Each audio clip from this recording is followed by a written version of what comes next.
الشیطان الرجیم بسم اللہ الرحمن الرحیم هو الذی ارسل رسولہ بالہدی آمنت باللہ صدق اللہ العظیم اللہم نور قلوبنا بالقرآن وزین اخلاقنا بالقرآن وادخلنا الجنة بالقرآن ونجنا من النار بالقرآن ثم قال اللہ تبارک وتعالی فی شان حبیبہ مخبرا وآمرا ان اللہ وملائکتہ یصلون علی النبی یا ایھا الذین آمنوا صلوا علیہ وسلموا تسلیما اللہم صل علی سیدنا محمد وعلى آل سيدنا ومولانا محمد مبارک وسلم صلاة و سلام علیک سیدی یا رسول اللہ وعلى آلک وآصحابک یا سیدی یا حبیب اللہ صدر بزم پیر طریقت رابر شریعت پرورد آغوش ولایت ہمارے جیسے لوگوں کے لیے باعث تسکین قلب و روح قبلہ پیر محمد شہزاد احمد مہروی دامت برکاتہم القدسیہ زیب سجادہ آستان عالیہ میرا شریف اور میرے یمین و یسار تشریف فرما کثیر تعداد میں ذی احتشام علماء کرام اور انتہائی محبتوں کے لائق بزرگوں نوجوان ساتھیوں السلام علیکم ورحمۃ اللہ وبرکاتہ۔ وقت اپنی وسعتوں کو تیزی سے سمیٹ رہا ہے اور میرے بعد برادر محترم خطیب اسلام حضرت علامہ مولانا قاری ظفر عباس مقصودی صاحب نے خطاب بھی کرنا ہے، اور وہ ہستی جو آج سرزمین نکا کوڑ پہ پہلی مرتبہ تشریف لائی ہے، یقیناً آپ کے دل دھڑک دھڑک کے کہہ رہے ہوں گے کہ آپ کی زبان سے ہم کچھ سنیں بھی صحیح اور انشاءاللہ ہمارا دل ذکر کی جانب مائل بھی ہو، تو وہ خوبصورت کیفیات بھی انشاءاللہ آپ کو دیکھنے سننے کے لیے ملیں گی۔ تو میں چونکہ وقت اپنے وسعتوں کو سمیٹ رہا ہے، میں سب لوگوں کو ساتھ ملا کے بھی اگر ہاتھ جوڑ کے وقت سے کہوں کہ کچھ لمحے ٹھہر جا، بالکل نہیں ٹھہرے گا، تو ایک لمحے کے لیے اسی سے پوچھ لیتے ہیں کہ کسی کے کہنے پہ روکا بھی تھا تو کہتا ہے ہاں جن کی بات تم کرنے لگے ہو انہی کے کہنے پہ روکا کرنی ہے۔ میں جلدی اپنی گفتگو کو انشاءاللہ سمیٹوں گا، تو مجھے کہنے دیجئے کہ یاد سرکار کا میلہ سا لگا رکھا ہے، تشت الماس میں گلزار سجا رکھا ہے، دیکھیے کب جلی کٹیا کا مقدر جاگے، ہم غلاموں نے بھی آقا کو بلا رکھا ہے، مرنے کے چلے جائیں گے سب سے چھپ کر، ایک گھر ہم نے بھی مدینے میں بنا رکھا ہے، اور شرم ساری سے نگاہیں نہیں اٹھنے پاتی، کب سے سرکار نے سینے سے لگا رکھا ہے، سرکار دو عالم کی نگاہوں میں رہیں گے، رحمت کی سکون بخش پناہوں میں رہیں گے، تڑپیں گے تو آغوش میں لے لیں گے وہ ناصر، کچھ دیر تو سرکار کی باہوں میں رہیں گے۔ کے لائق ہے وہ معبود کائنات خدا، وہ مقصود کائنات خدا، وہ مسعود کائنات خدا، جو خالق تو حسین نظاروں کا بھی تھا، جو خالق تو من باتیں کو حساروں کا بھی تھا، جو خالق تو دل فریب آبشاروں کا بھی تھا، جو خالق تو خلق آدم کا بھی تھا، جو خالق تو معرفت شیس کا بھی تھا، جو خالق تو حکمت لقمان کا بھی تھا، جو خالق تو خطابت صالح کا بھی تھا، جو خالق تو حسن یوسف کا بھی تھا، جو خالق تو گریہ و زاری یعقوب کا بھی تھا، جو خالق تو عظمت و شوکت سلیمان کا بھی تھا، جو خالق تو شمس و قمر کا بھی تھا، جو خالق تو شجر و حجر کا بھی تھا، لیکن جب اس اللہ کی بارگاہ میں التجا کرتے ہیں کہ اے ساری کائنات کو خلق کرنے والے، ساری کائنات کو پیدا کرنے والے رب ذوالجلال، تیرا اپنا تعارف کیا ہے، وہ خالق کائنات اپنے تعارف میں دلیل کامل کے طور پہ خلق آدم کو پیش نہیں کرتا، معرفت شیس کو پیش نہیں کرتا، حکمت لقمان کو پیش نہیں کرتا، یارو خطابت صالح کو پیش نہیں کرتا، حسن یوسف کو پیش نہیں کرتا، گریہ و زاری یعقوب کو پیش نہیں کرتا، عظمت و شوکت سلیمان کو پیش نہیں کرتا، بلکہ وہ رب رب ہو کے، خالق خالق ہو کے، مالک مالک ہو کے اعلان کرتا ہے هو الذی ارسل رسولہ بالہدی هو الذی ارسل رسولہ بالہدی، وہ اپنے تعارف میں دلیل کامل کے طور پہ یا محمد کی صورت کو پیش کرتا ہے یا محمد کی سیرت کو پیش کرتا ہے۔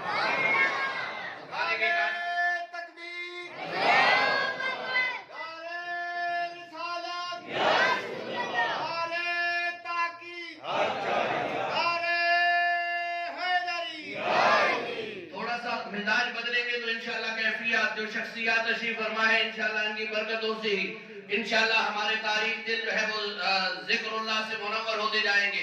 بس آپ ادھر ادھر دیکھے بغیر، چونکہ وقت بڑی تیزی سے گزر رہا ہے، میں جلدی سے بات مکمل کرنا چاہتا ہوں، توجہ کیجئے گا. وہ مالک اعلان کر رہا ہے هو الذی ارسل رسولہ بالہدی، وہ اپنے تعارف میں دلیل کامل کے طور پہ یا محمد کی صورت کو پیش کرتا ہے یا محمد کی سیرت کو پیش کرتا ہے.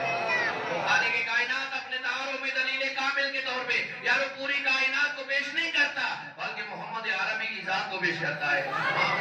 خالق تو وہ پہلے بھی تھا، لیکن اسے جانتا کوئی نہ تھا، اسے پہچانتا کوئی نہ تھا، اسے مانتا کوئی نہ تھا.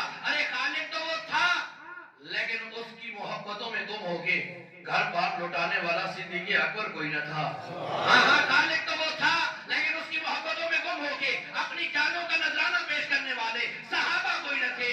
خالق تو وہ تھا، لیکن اس کی محبتوں میں گم ہو کے 70 مرتبہ جنت خریدنے والا عثمان ذی النورین کوئی نہ تھا. یارو خالق تو وہ تھا، لیکن اس کی محبتوں میں گم ہو کے گرم ریت پہ لیٹ کے احد کی صدا بلند کرنے والا بلال کوئی نہ تھا. خالق تو وہ تھا، لیکن اس کی محبتوں میں گم ہو کے اپنے 6 ماہ کے ننھے علی اصغر کو اٹھا کے میدان کربلا میں شہید کروانے والا حسین کوئی نہ تھا. خالق تو وہ تھا، لیکن اس کی محبتوں میں گم ہو کے اپنی بے مثل جوانی قربان کرنے والا جوان علی اکبر کوئی نہ تھا. خالق تو وہ تھا، مالک تو وہ تھا، لیکن اسے جانتا کوئی نہ تھا، اسے پہچانتا کوئی نہ تھا. تو وہ پھر خود فرماتا ہے، حدیث قدسی ہے کہ کنت کنزا مخفیا فاحببت ان اعرف فخلقت الخلق. فرمایا لوگوں میں چھپا ہوا خزانہ تھا، جب میں نے چاہا کہ میں جانا جاؤں، میں نے محبوب محمد کو پیدا کر دیا.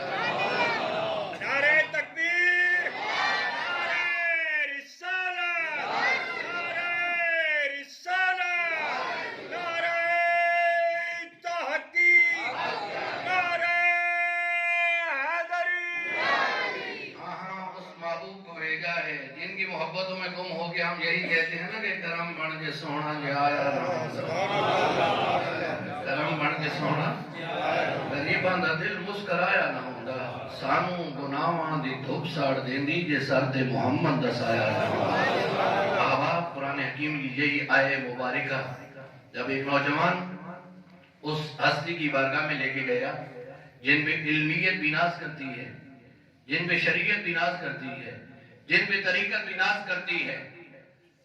جناب وہ نوجوان جب آپ کی بارگاہ میں گیا، حضرت نعیم الدین مراد آبادی علیہ رحمہ جا کے کہنے لگا حضور والا میں گھر بیٹھا تھا، میں نے قرآن کی آیت پڑھی، مجھے صحیح سمجھ نہیں آئی کہ میرا رب اس آیت مبارکہ میں کن رازوں سے پردہ اٹھانا چاہتا ہے، ذرا آپ مہربانی کیجئے مجھے بتائیے. آپ نے فرمایا بیٹا سمجھنا چاہتا ہے؟ ہاں بابا سمجھنا چاہتا ہوں. فرمایا بیٹھ جاؤ اور قریب ہو. محبت سے کہیے سبحان اللہ. یہ اللہ والے خواجہ قمر الدین سیالوی علیہ رحمت الرحمن فرماتے ہیں جب اللہ کا ولی کسی کو کہہ دینا کہ بیٹھ کے قریب ہو، فرمایا بظاہر وہ اس کے جسم کو قریب کرتا ہے، حقیقت میں اس کی روح کو قریب کر دیتا ہے. فرمایا اس نوجوان قریب بیٹھا، بیٹا سمجھنا چاہتا ہے؟ ہاں بابا سمجھنا چاہتا ہوں. کتنا طویل سفر کیا، راستے کی صعوبتیں برداشت کی، یہی سمجھنے تو آیا ہوں. فرمایا اچھا بیٹھ جا. آپ نے جو جملہ ارشاد فرمایا توجہ فرمائیے گا. فرمایا بیٹا فنکار وہ ہوتا ہے جو اپنے فن کو پیش کرتا ہے. نوجوان عرض کرنے لگا حضور والا بات سمجھ نہیں آئی، ذرا مہربانی کیجیے اس بات کو کھولیے. فرمایا بیٹا اچھا جو سمجھ لے، فنکار وہ ہوتا ہے جو اپنے فن کو پیش کرتا ہے. فرمایا بیٹا مقرر وہ ہوتا ہے جو تقریر پیش کرتا ہے، مدرس وہ ہوتا ہے جو تدریس پیش کرتا ہے، محقق وہ ہوتا ہے جو تحقیق پیش کرتا ہے. فرمایا بیٹا مصور وہ ہوتا ہے جو تصویر پیش کرتا ہے. فرمایا خدا وہ ہوتا ہے جو مصطفیٰ کو پیش کرتا ہے. فرمایا خدا وہ ہوتا ہے جو مصطفیٰ کو. آنے والا نوجوان بڑا خوش ہوا، کہنے لگا بابا کمال کر دیا، بڑا خوبصورت سمجھایا، لیکن اگر تھوڑی اور مہربانی ہو جائے تو میرا کام بن جائے گا. بیٹا اور سمجھنا چاہتا ہے؟ ہاں بابا اور سمجھنا چاہتا ہوں. فرمایا اسی جملے کو الٹا کر لے، بڑا خوبصورت جملہ بنے گا، غیرت والا جملہ بنے گا. بابا جی کیسے؟